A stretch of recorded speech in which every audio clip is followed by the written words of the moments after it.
Demos la bienvenida a Bill Gates y a sus bailarinas. Comenzó como un adolescente tímido y obsesionado con las computadoras y terminó como el hombre más rico del mundo. Nunca se ha caracterizado por llevar el estilo de vida de ricos y famosos. El dinero llega a ser casi una molestia para él. William Henry Gates III, a quien la mayoría llama solo Bill Gates, ha construido un imperio con un pensamiento innovador. No dudo que dentro de 100 años hablarán de él de la misma forma en la que hablan de Rockefeller, Carnegie y Ford, como personas que transformaron toda una era. Hoy en día, luego de dirigir la revolución digital y enfrentar varias batallas antimonopolio por parte del gobierno, Bill Gates es un hombre diferente al que era hace unos años. Es un padre dedicado y ávido golfista que además tiene una cartera de inversiones valorada en $50.000 millones. Podría dormirse en los laureles, pero ese no es el estilo de Bill Gates. Lo que hace que Gates sea competitivo es que encuentra divertido lo que hace. Lo concibe como un juego emocionante, como los que solía jugar cuando era niño. Es amado y respetado, odiado y vilipendiado. Pero algo que ni sus detractores o partidarios pueden negar es el impacto perdurable que Bill Gates ha tenido en nuestro tiempo. Los valores que moldearon a Bill Gates como uno de los titanes de los negocios del siglo XX provienen de sus raíces en el noroeste. El bisabuelo de Bill, J.W. Maxwell, fundó el primer banco nacional en Seattle. Los Maxwell disfrutaron sus privilegios y posición social, pero nunca ostentaron su riqueza. Su hijo Willard, también banquero, y su esposa Adele, a quien le apasionaban los juegos de cartas, estuvieron entre los líderes civiles de Seattle. Su única hija, Mary, era una muchacha vivaz e inteligente que se hizo un nombre como líder estudiantil en la Universidad de Washington. Atlética y extrovertida, a veces se referían a Mary Maxwell como risueña. Su vigor y energía contagiaba a todo el que la conocía. Hay quienes tienden a estar metidos en la acción. Mary siempre estaba donde estaba la acción. Era natural, sencilla, encantadora, pero sumamente decidida. Fue en la universidad que Mary Maxwell conoció y se enamoró de un joven callado y erudito, Bill Gates Jr., quien estaba por convertirse en uno de los abogados más prominentes de Seattle. Cuando Bill y Mary contrajeron matrimonio en 1951, ella decidió dejar su carrera como maestra para formar una familia y dedicar su tiempo a obras de caridad. Christy, la primera de los 3 hijos de los Gates, nació en 1953. Seguida de su hermano Bill Gates III, nacido el 28 de octubre de 1955, a quien le dieron el apodo de Trey. Eso viene del hecho de que él es William H. Gates III y los jugadores de carta de la familia piensan en cualquier cosa que tenga un 3 como un tre, así que él se convirtió en Tre. Su madre tuvo una relación muy cercana con Bill desde que nació. Incluso se lo llevaba cuando empezó un voluntariado como profesora en colegios de Seattle.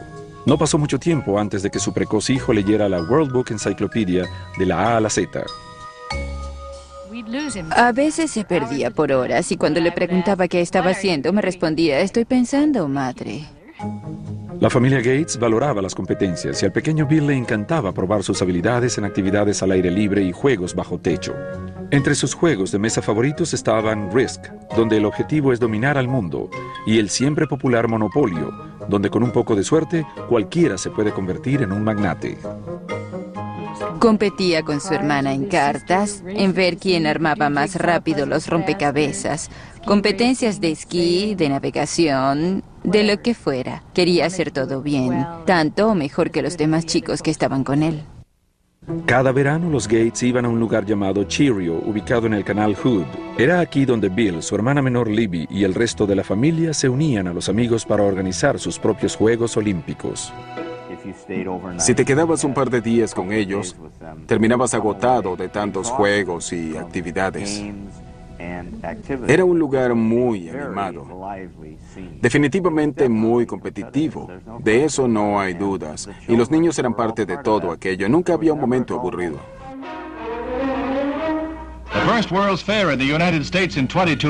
Cuando la Feria Mundial fue inaugurada en 1962, la familia Gates se apresuró a ver las maravillas pronosticadas para el siglo XXI, incluida la tecnología computarizada. Bill habitualmente regresaba a ver la exhibición de alta tecnología. Estaba suficientemente claro que tenía un talento innato para las matemáticas y las ciencias, pero también se estaba convirtiendo en un preadolescente solitario y con signos de rebeldía que lo estaban alejando de su madre. Mary y yo crecimos en familias muy disciplinadas, donde los padres controlaban la personalidad y nosotros lo seguíamos. Y eso en específico no se aplicaba a Bill o Trey, que alrededor de los 11, 12 años comenzó a ser emocionalmente independiente.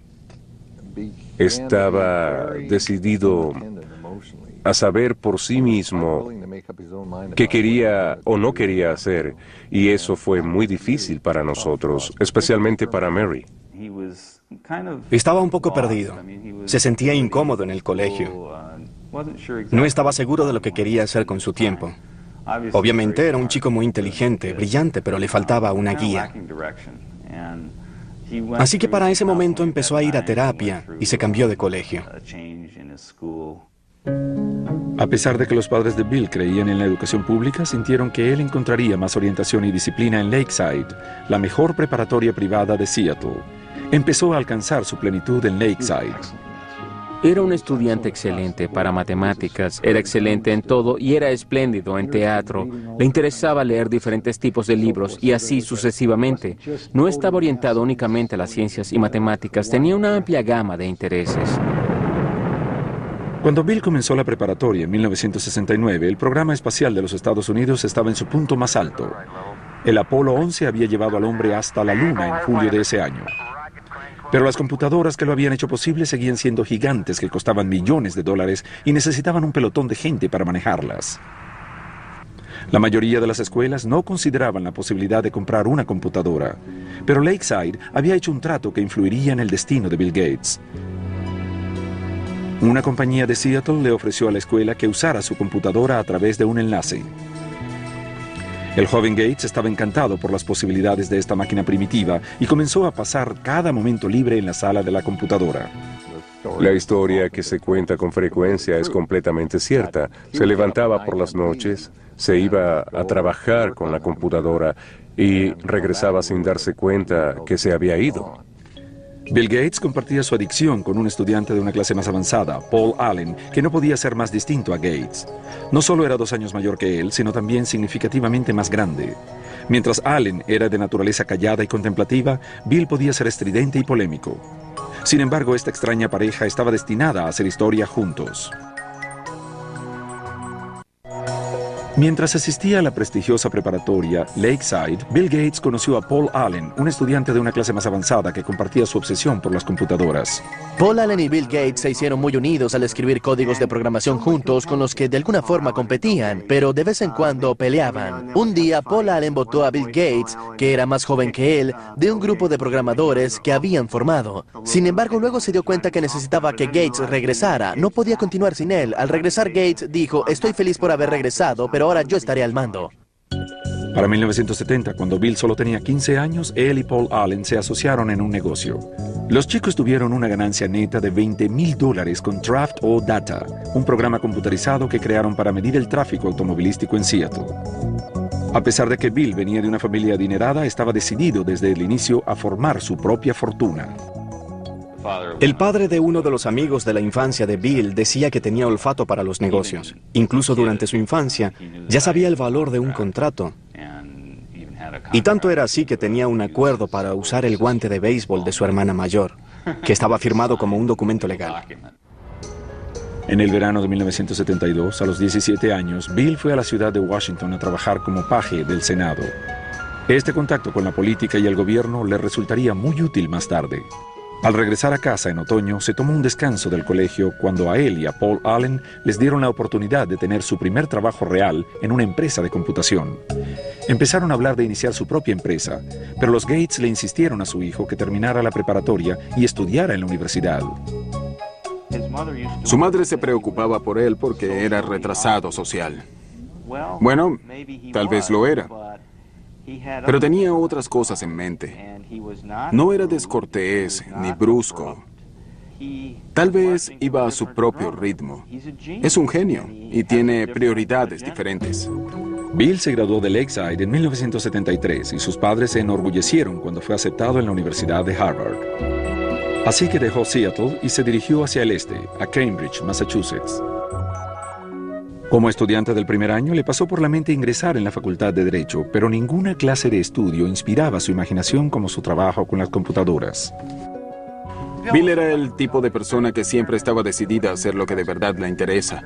Las cosas que menos le interesaban, que usualmente incluían las actividades académicas, las dejaba en manos de su talento. Recuerdo que hubo un curso de introducción a la literatura griega en el que él no hizo, si mal no recuerdo, ninguno de los trabajos durante todo el año. La noche antes del examen se quedó estudiando, se durmió en parte del examen e incluso con todo eso salió bien. No era sorpresa alguna que Gates se quedara dormido en un examen. Entre las clases y el tiempo que pasaba en el centro de computación de Harvard, parecía estar despierto las 24 horas del día. Siempre se enfocaba en lo que estuviera haciendo. Podía entrar en la habitación y, sin cambiarse la ropa, acostarse en la cama, que por supuesto no estaba arreglada porque no tenía tiempo para eso, y caer rendido, con la puerta abierta, la ropa puesta, simplemente se acostaba y se dormía. Luego, cuando recuperaba energías, se levantaba y regresaba a lo que estuviera haciendo. Bill descansaba lo suficiente como para hacer algunas amistades en Harvard. Sin embargo, su vida social no era una prioridad. Salía ocasionalmente con chicas y tenía distintos grados de éxito. Entrevisté a varias mujeres que salieron con Bill por corto tiempo y una de ellas me dijo que lo primero que le había preguntado Bill era la puntuación que había obtenido en la prueba de evaluación académica. Esto no es precisamente lo que las jovencitas quieren oír. Sin embargo, para Bill Gates, que había obtenido una puntuación perfecta en la sección de matemáticas, era algo para sentirse orgulloso y quería que la persona con la que saliera también tuviera una puntuación alta. A Bill le fue excelente en matemáticas, pero como era de esperarse, cuando se dio cuenta que no era el número 1 en matemáticas en Harvard, declinó su intención de convertirse en matemático.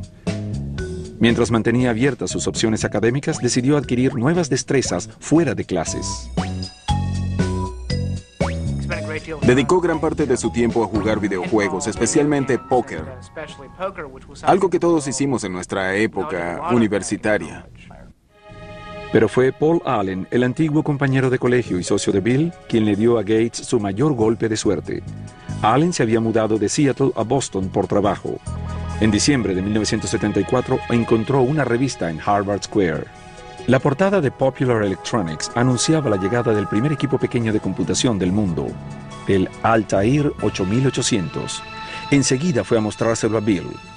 Gates y Allen supieron inmediatamente que había llegado el momento para la computadora personal. Vieron que esto venía con una fuerza y dinámica increíbles hacia la sociedad y se dieron cuenta de la oportunidad. El Altair había sido fabricado por una empresa pequeña en Albuquerque, Nuevo México, no muy lejos de un antiguo campo de pruebas atómicas en Álamo Gordo. Ed Roberts, director de la compañía, estaba buscando a alguien que creara el software para correrlo en su pequeña computadora. Gates y Allen lo convencieron de que eran los indicados para hacerlo y trabajaron día y noche en el centro de computación de Harvard durante 2 meses. En febrero de 1975, Paul Allen fue a Albuquerque para probar el programa que él y Gates habían elaborado. Cuando cargó en el Altair lo que Bill Gates llamó el mejor código que he escrito, funcionó. La importancia de ese momento cambió para siempre la vida de Bill Gates y a la industria del software. En el verano de 1975, Bill Gates, de 19 años, y su socio Paul Allen formaron Microsoft. Su trabajo con la compañía de computación Altair de Ed Roberts era tan absorbente que Bill abandonó Harvard justo antes de su último año y se mudó a Albuquerque. Mary Gates se decepcionó profundamente con la decisión de su hijo. Le dijimos que habíamos ahorrado nuestro dinero para que fuera a estudiar y que si no terminaba en pocos años le daríamos otro uso a ese dinero. Para ese momento nos dijo que estaba bien y que podía ahorrar su propio dinero para regresar si se le presentaba la oportunidad. Bill estaba seguro de que había tomado la decisión correcta, pero tener éxito con el software no sería fácil. El escenario de las computadoras personales estaba lleno de usuarios deseosos de compartir nueva información y software sin pagar por ello. Fue una práctica que puso a Bill en las malas con sus compañeros. Había montones de estudiantes universitarios y de secundaria que estaban haciendo algo no convencional, y Bill no era muy popular porque empezó a decirles que no se robaran la información que ellos habían generado y que les pertenecía. Y era un solo hombre de negocios en medio de un montón de piratas informáticos y cretinos. De hecho, Gates escribió una carta abierta a los aficionados de las computadoras, regañándolos por hacer copias del programa de Microsoft. Comenzó diciendo, como la mayoría de los aficionados deben saber, muchos de ustedes roban los software. El equipo es algo por lo que hay que pagar, pero el software es algo para compartir. ¿A quién le importa si la gente que trabajó en ello recibió pago? ¿Eso es justo? Sin embargo, aquellos que lo hicieron, al final, son los que pierden. Era visto como un renegado, y era una ética diferente la que reinaba en ese momento. Sin embargo, no estoy seguro de que la industria de software hubiera evolucionado mucho sin alguien que se levantara y dijera lo que se necesitaba. Bill también batallaba con Ed Roberts, quien lo consideraba malcriado y odioso. Ambos discrepaban en casi todo y Roberts era un adversario imponente. Ed Roberts era un hombre enorme, como de 1,95 m de estatura y 135 kilogramos, mientras que Bill, que había formado a Microsoft a los 19 años de edad, todavía lucía como un adolescente y aún así se paraba delante de este hombre cara a cara en enfrentamientos verbales. En mayo de 1977 se dio una confrontación final cuando Roberts vendió su negocio y Gates tuvo que demandarlo para mantener el software que él y Paul Allen habían creado para la empresa. Gates ganó. Microsoft se expandió en nuevos lenguajes para software y Gates y Allen empezaron a vender sus productos a otras empresas de computación. Al final de 1978, con ventas que se acercaban al $1 millón, mudaron Microsoft de Albuquerque a Seattle. Bill estaba complacido de regresar e invirtió una gran cantidad de recursos para promocionar su empresa. Siempre diseñamos pensando en el futuro. Nuestro personal de investigación siempre está buscando lo más nuevo en equipos y tecnología de software. Fue Bill Gates el genio del mercadeo detrás de Microsoft. Al principio era él quien salía a vender su empresa y su software y en muchas oportunidades se llevaba a su madre durante los viajes. Bill era altamente respetado y su bien relacionada madre le sirvió de pivote al comienzo de su carrera. Mary había trabajado con muchas juntas corporativas, así como en la Universidad de Washington. Era parte de la Junta Nacional de United Way. Junto a ella estaba el director general de IBM. Y de esta manera fue a través de ella que su hijo lo conoció. What would your ideal home computer be like? Para noviembre de 1980, IBM le estaba dando lata a los novatos de Microsoft. La empresa de computadoras más grande quería hablar con Gates y Allen sobre la creación de un sistema operativo para su nueva línea de computadoras personales. Desde su primera reunión, IBM se formó una idea errada de sus interlocutores. Se veía como un adolescente. Era delgado y tenía un estilo informal. Básicamente no lo tomaban en serio como un hombre de negocios. Pero los ejecutivos de IBM pronto se dieron cuenta de que Gates no era ningún aficionado. Rápidamente los convenció que Microsoft podía crear su nuevo software. Primero compró el sistema operativo existente y luego lo adaptó para las computadoras personales de IBM. Lo llamó el MS-DOS. Bill Gates, como un astuto hombre de negocios que siempre fue, sabía dónde obtener un sistema operativo. Solo salió y lo compró por $50,000. No obstante, lo brillante del asunto fue que, al desarrollar el sistema operativo para IBM, estos quisieron comprar el código fuente, con lo cual hubiesen tenido el disco del sistema operativo, que se conoció como el DOS. Sin embargo, Microsoft se rehusó a cederle los derechos del DOS. Pero al no tener los derechos del sistema operativo, IBM tenía que pagar una tarifa a Microsoft por cada copia del DOS instalado en sus computadoras. IBM también estaba a punto de perder su impulso en la venta de computadoras. Mientras otras compañías lanzaban computadoras más baratas que las de IBM, Microsoft pudo venderles a todas el mismo sistema operativo.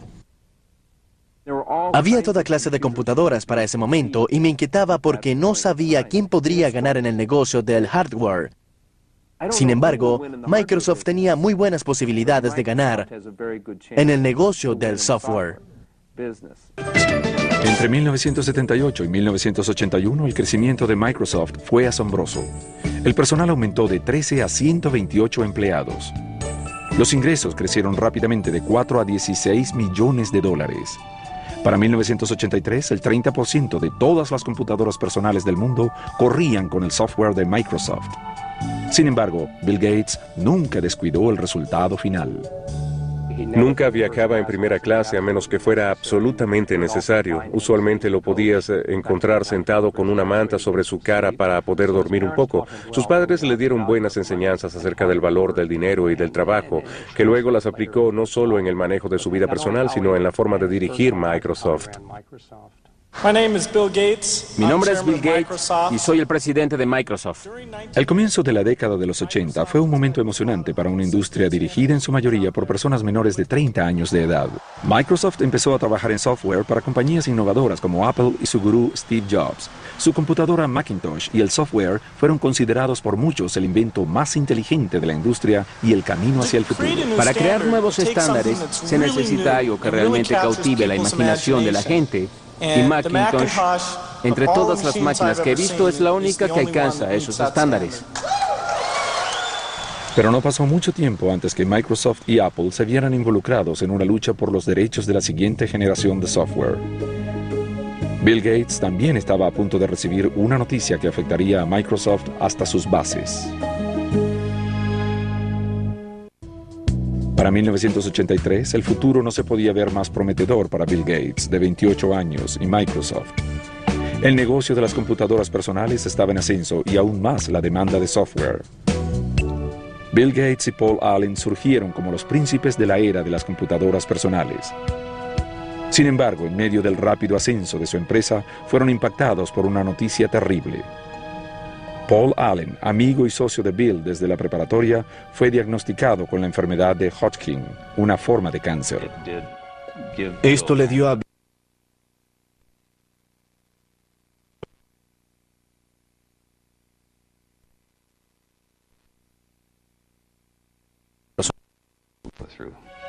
La enfermedad de Allen entró en remisión un año después. Sin embargo, no volvió a ser parte del negocio de Microsoft en un 100%. Este fue el fin de una era para los dos hombres de 30 años que habían creado una empresa de importancia mundial generando millones de dólares. Creo que la historia demostrará lo increíblemente dinámica que era en realidad su sociedad. Con frecuencia los comparo con Lennon y McCartney, de los Beatles. Las canciones que escribieron juntos son las que recordamos y oímos una y otra vez. Individualmente eran unos excelentes compositores y seguimos escuchando las canciones que escribieron por separado, pero de alguna forma juntos eran mucho más que la suma de sus partes. Y Paul y Bill eran así. Para 1984, Bill Gates se había convertido en el foco central de Microsoft. En abril de ese año fue nombrado por la revista Time como el representante por excelencia de la nueva generación de empresarios, uno que entendía tanto el detalle tecnológico como las estrategias corporativas. Cuando trabajas con Bill puedes ver que en casi todas las reuniones o discusiones en las que se involucra, inmediatamente enlista todos los casos que pueden ocurrir, qué tal esto, qué tal aquello, y así sucesivamente. Así construye una lista mental de todo lo que podría pasar de una manera muy estructurada y luego lo va detallando. Sistema de archivos en modo a prueba de falla, súper avanzado. Frecuentemente se referían a Microsoft como campamento matemático donde el estilo exigente de gerencia de Gates mantenía activo el proceso creativo y a veces iniciaba fuertes confrontaciones. Al principio Gates cuestionaba todo. Cualquier cosa para él era la estupidez más grande del mundo. Pero parte de esto era para probar y retar a los demás. Si no estabas de acuerdo con él, debías convencerlo de que la idea no es la idiotez más grande de la historia. Un desafío constante de las ideas era necesario para mantenerse en la cima de una industria que cambia.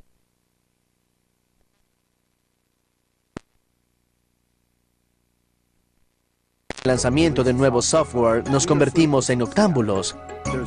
Hay una historia sobre Bill de Miriam Lubau, su asistente. Había llegado nueva a la empresa y una mañana entró y no supo si llamar a la policía. porque había un hombre durmiendo debajo de su escritorio, que resultó ser Bill. El esfuerzo rindió frutos. Microsoft contabilizó más de 140 millones de dólares en ventas durante 1985. En 1986, Gates presentó Microsoft Windows, que se convertiría en el programa estrella de la empresa. Los críticos pronto notaron que el uso del ratón y los iconos eran más que un pequeño parecido con el sistema operativo de Macintosh de Apple, considerado el más amigable para los usuarios. If you know how to point, you already know how to use it. Macintosh, the computer for the rest of us. Apple le había dado a Gates acceso total a su tecnología mientras trabajaba en un nuevo software para la computadora Macintosh. Gates había aconsejado a Apple que registraran su software. Sin embargo, Apple estaba más interesado en vender computadoras que softwares, así que ignoraron la sugerencia. Una vez más, Gates aprovechó la oportunidad y sacó ventaja. En esta industria competimos, pero también nos ayudamos. Una vez Bill habló conmigo y me dijo, soy tu competencia, aunque seamos amigos. No me cuentes información que no quieres que use en tu contra porque voy a competir contigo. Si me dices algo que sea útil para competir, lo voy a usar. Apple decidió que no iba a dejar que Gates se adueñara de su negocio y amenazó con demandarlo por Windows. Gates, en respuesta, dijo que retendría el software de Microsoft que Apple necesitaba desesperadamente para sus computadoras. Al final, Microsoft venció a Apple en la corte.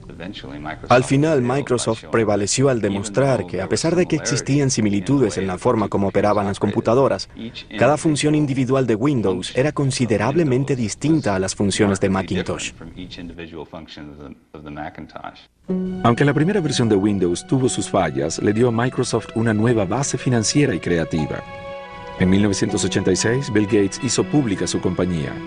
Mantuvo el 45% de las acciones, lo que lo convirtió en multimillonario a la edad de 31 años. Sin embargo, Gates nunca se sintió confiado sobre el estatus de su empresa. No quiere fracasar, y cuando sientes esa clase de miedo y te la pasas viendo por encima de tu hombro revisando que no haya nadie que pueda acercarse sigilosamente en cualquier momento, eso te consume, y a él lo convirtió en el ser humano más competitivo en la industria de las computadoras personales. Es emprendedor, tiene una intensidad candente. Gates también estaba ganando reputación de ser despiadado y algunos poderosos empezaron a alinearse en su contra. Ahora que las PC empezaban a tener auge, IBM decidió darle un gran impulso a su propio sistema operativo que reemplazaba el sistema DOS, que era licencia de Microsoft. Se llamó el OS-2. Nos preocupaba el hecho que pudiéramos enfrentar la tormenta que se nos venía, sobre todo porque era muy fuerte. IBM, una empresa muy poderosa con muchos programadores, mucho dinero y una gran determinación de sacar a Microsoft del negocio de los sistemas operativos. Irónicamente, Microsoft participó en el desarrollo del OS-2. Sin embargo, Bill Gates no tenía intenciones de abandonar su software. Decidió jugarse el futuro de su compañía y su reputación con el software de Windows y su equipo continuó mejorándolo, incluso si eso implicaba perder a IBM, que era su cliente más grande. El 22 de mayo de 1990, Microsoft lanzó Windows 3.0. Esta versión nueva y mejorada se convirtió rápidamente en un éxito en ventas.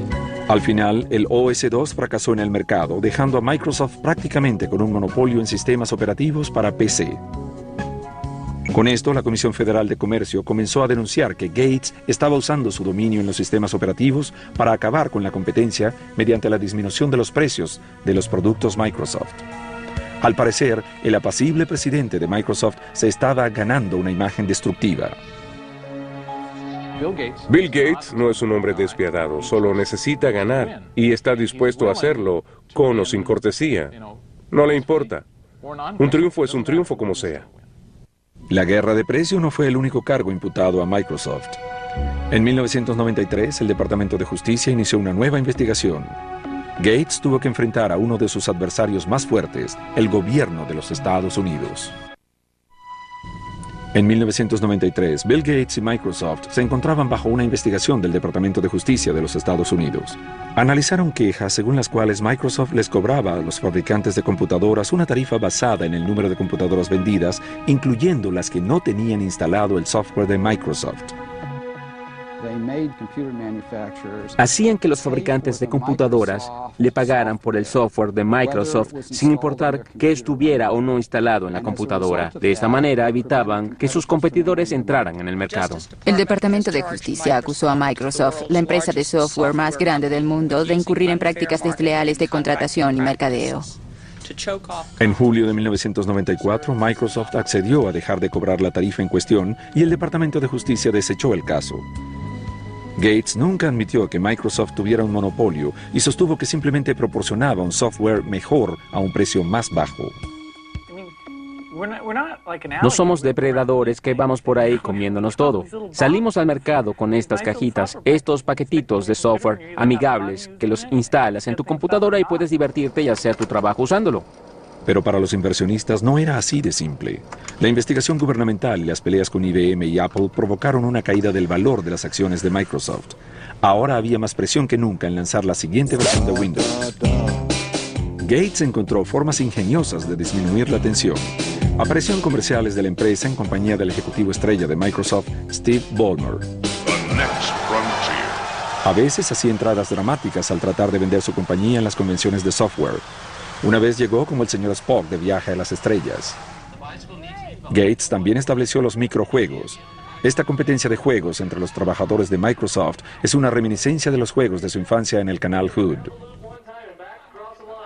Era como un campamento de verano para adultos. Todos íbamos a su casa y pasábamos meses pensando en qué juegos íbamos a tener. También hacía las veces de maestro de ceremonia. Formaba los equipos cuidando la dinámica entre nosotros y la forma en la que interactuaríamos. Y así participábamos en esos juegos que parecían de campamento de verano y fue en unos microjuegos donde conocí a Melinda. Melinda, antes conocida como Melinda French, era una chica de 28 años, graduada de la Universidad de Duke, con un posgrado en administración.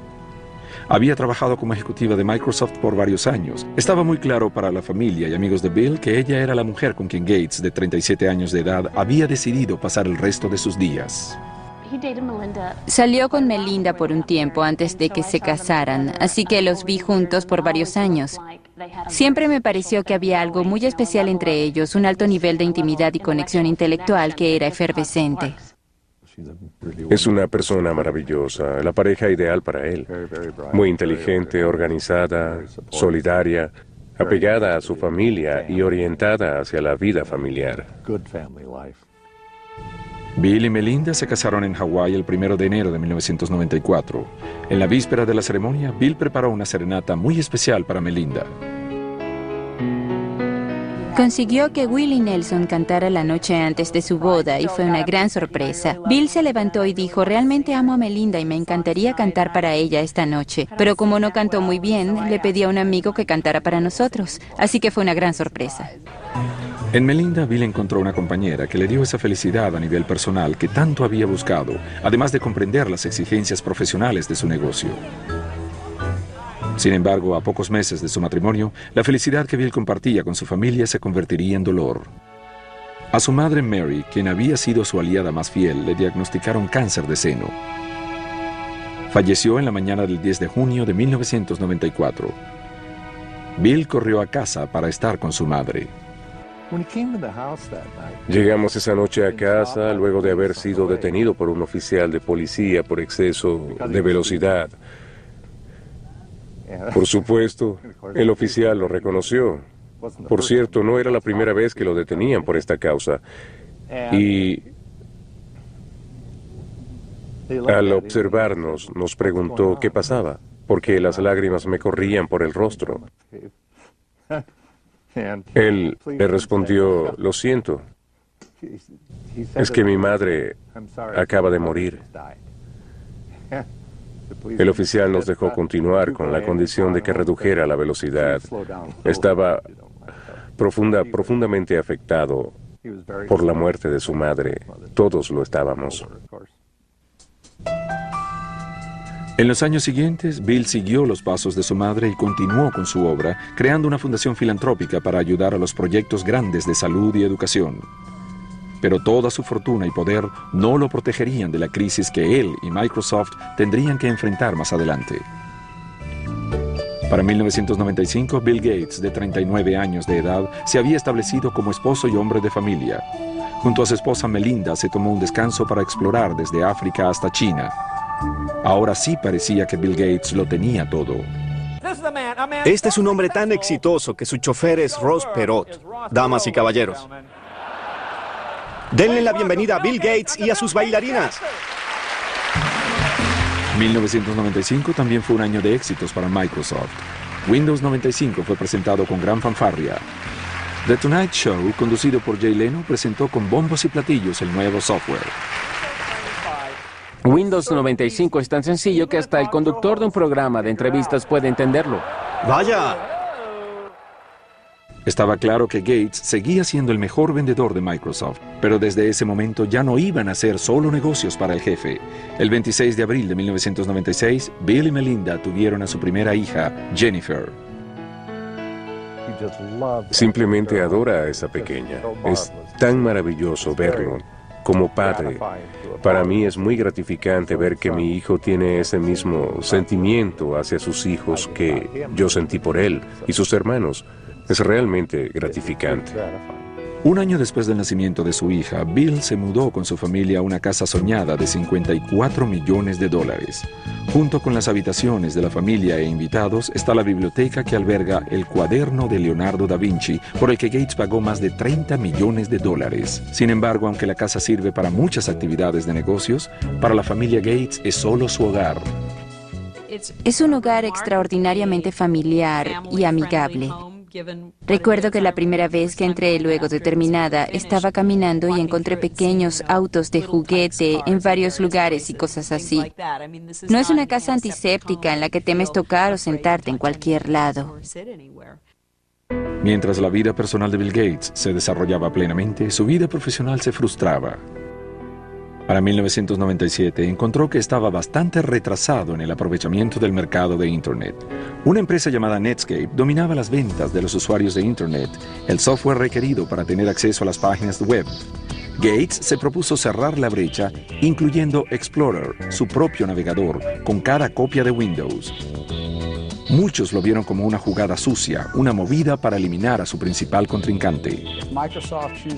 Si Microsoft escoge poner en desventaja a Netscape o a cualquier otro competidor, entonces el consumidor no tendrá una oferta justa y cuando esto sucede, el mercado no puede funcionar efectivamente.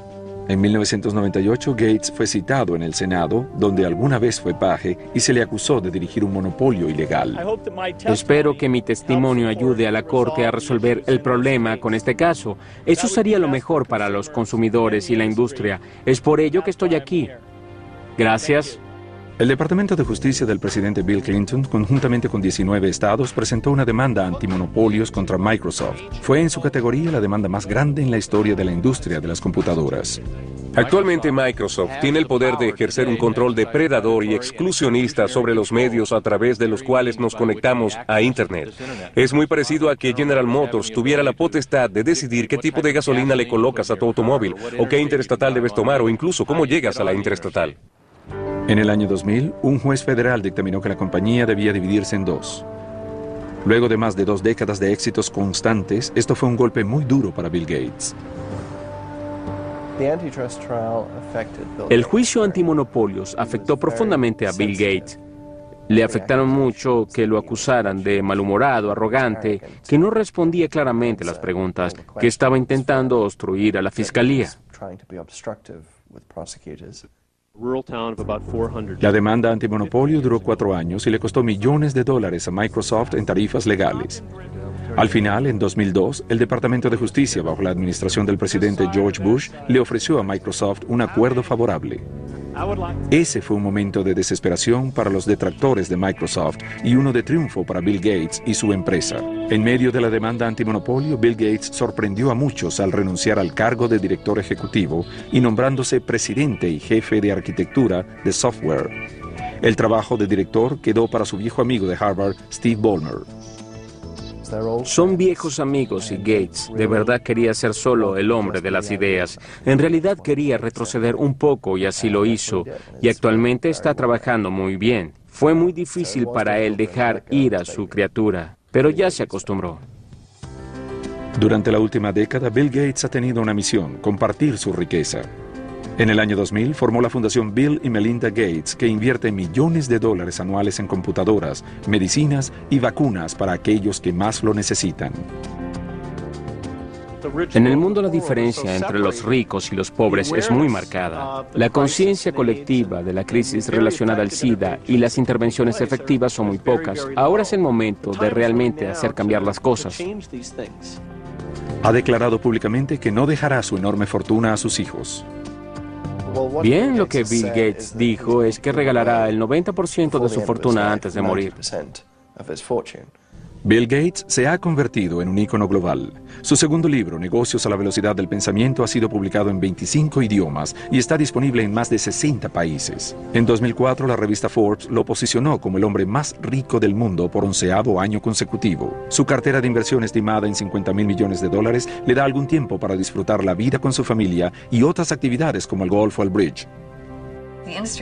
La industria sigue cambiando. Es el juego perfecto porque nunca se termina, así que te puedes sentar y descansar. En marzo de 2005, Bill Gates fue honrado con el título de Caballero Honorario por la reina Isabel II, en reconocimiento por su destacada contribución con el desarrollo de los países. Pocos meses después, Gates continuó su campaña para disminuir la pobreza mundial, haciendo una aparición sorpresiva durante el evento Live Aid. Allí se dirigió al público alrededor del mundo, sobre todo a los líderes políticos más importantes. Si aumentamos los recursos que los países desarrollados otorgan, podemos salvar vidas. Sabemos cómo invertir sabiamente esos recursos y creo que es importante que la gente lo entienda. Su trabajo no ha sido en vano. En 2005, la revista Time lo nombró, junto a su compañero de actividades, Bono, como personalidades del año. Cada uno aborda el problema de la pobreza mundial extrema desde su perspectiva, pero ambos comparten la misma pasión, esa pasión contra la injusticia y la voluntad de ayudar a esta gente a que se ayude a sí misma. Eso es lo que hace la diferencia y hace que la concepción de la gente cambie y que no vean a la pobreza como una causa perdida.